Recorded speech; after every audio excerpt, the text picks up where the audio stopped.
For this assignment, you will need to have both the video open and the worksheet. If you have not already opened the worksheet for this assignment, please pause the video and open the worksheet. And we're going to spend a little bit of time today talking about characterization, particularly characterization as done by Geoffrey Chaucer in the Canterbury Tales. Characterization is the writer's act of creating and developing the personality traits of a character. Basically, characterization is how we learn what a character is like. It's how a character is developed. It moves beyond just what they look like, and it instead includes information about their personality. There are two types of direct characterization, both of which Chaucer does use. The first type is direct characterization. Direct characterization is when the author comes right out and says something. So for instance, if an author says, "That boy was so rude," that author's coming right out and telling you that that boy is not a nice person. He's rude. He's ignorant to people. There's also what is called indirect characterization. I'm going to highlight that in green for you.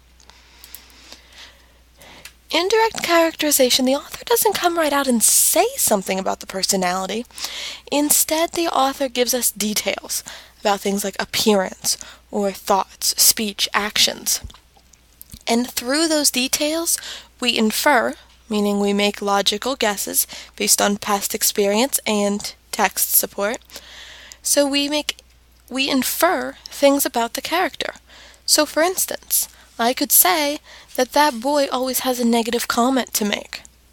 And I haven't come right out and said he's mean or he's rude, but we know people who always have negative comments to make are oftentimes considered to be mean or rude. So we learn something about his personality through this detail. In the Canterbury Tales, Geoffrey Chaucer does use, as I said before, both types of characterization. What I want to do is have you work through this worksheet. We're going to look at 4 different passages about 4 different pilgrims that are taking this trip together. We meet each of these characters in the prologue of the Canterbury Tales, and these excerpts are just small pieces about those characters. Now we're going to disregard the directions a little bit, because it has us circling and underlining. What I would like to have you do, instead of circling direct statements about the character's personality, which would be direct characterization, I would like you to highlight them in pink, please. And then, instead of underlining statements about the character's appearance, speech, or behavior that reveal his or her personality indirectly, instead of doing that, I would like you, please, to highlight them in green. So direct characterization will be in pink, indirect characterization will be in green. After we do that for each one, we're going to summarize, we're going to give a general idea of what we've learned about that character's personality. I'm going to do the first 2 with you. So the first 2 on your worksheet, you will know you have the right answer for them. And then I'm going to have you do the last 2 on your own. So let's take a look at number 1 about the nun. There was also a nun a prioris, her way of smiling very simple and coy.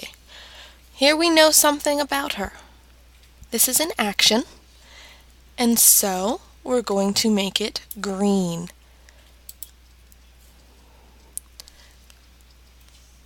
Her greatest oath was only by St. Louis. There's another action again. And she was known as Madame Eglantine. Well, that comes right out and tells us something about her, so we're putting that in pink. And well she sang a service with a fine intoning through her nose, as was most seemly. That gives us actions, talking about how she's singing.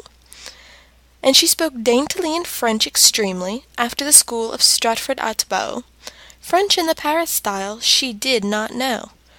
Again, we're not coming right out and saying something about her personality, but we are giving some action, some character traits.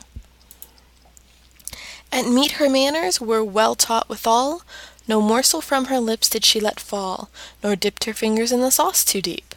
But she could carry a morsel up and keep the smallest drop from falling on her breast. Again, we have information here about her actions, her way of acting. So those are all going to go in indirect. As you can see from this passage, we're not told very much directly about the character. So now we have to make inferences. What have we learned about her through her actions? Well, we know she sings with a fine intoning through her nose, so her singing's kind of nasally. She speaks daintily in French after a specific school, but we know that she doesn't really know the Paris style. And then we also find out that she supposedly has these great manners, this very delicate way of eating. Going back, of course, to the first line, her way of smiling very simple and coy. Putting those pieces together, we need to think what we actually know about this nun. What we learn is that she definitely is the type of person who acts high class. She tries to be very formal in her song, she speaks very daintily, she tries to have these great table manners, so she definitely tries to come across as high class. However, she's really just putting on a front. I mean, she tries to sing great, but here she is intoning through her nose, so she's very nasally. She's really not that great of a singer. She tries to come across as knowledgeable and fashionable because she speaks in French. But at the same time, she only knows the textbook French. She doesn't know the common French that they're going to use in Paris, considered to be a fashionable city. So we get this idea that the nun is trying to be high class, but it's really just the front that she's putting on. And so that's what we're going to write underneath it.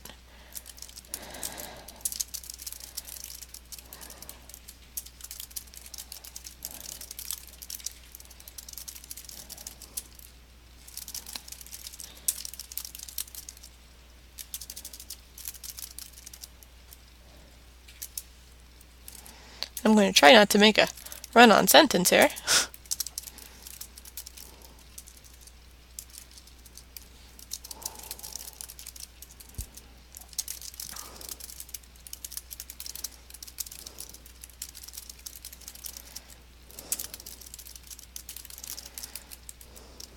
Okay. And then once you have that answered, you can really just get rid of those extra lines. They're kind of garbage. And just space it out so I can see your answer. So that's number 1. If you need time to pause the video to copy that down, that's fine. You can go ahead and do that. I'm going to go ahead and move on to number 2, some information about the sergeant. A sergeant at the law who paid his calls. So who paid his calls? We need to think, is it coming right out and saying something directly about personality? Or is it indirectly saying something about his personality, based on an action? This would be based on an action. It's something that he does, so it's indirect. Then it says that he was wary and wise.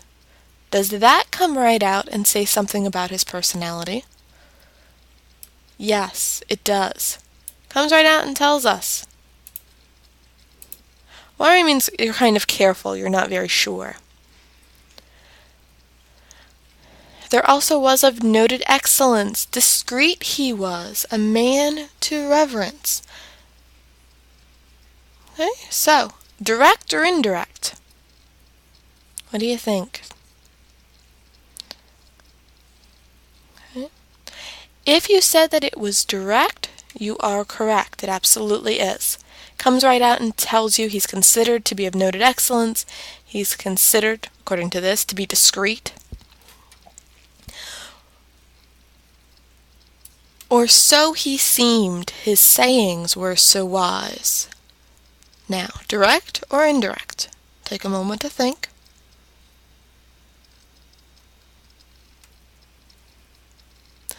This would also be indirect, because now we have information about his sayings, not information about him directly.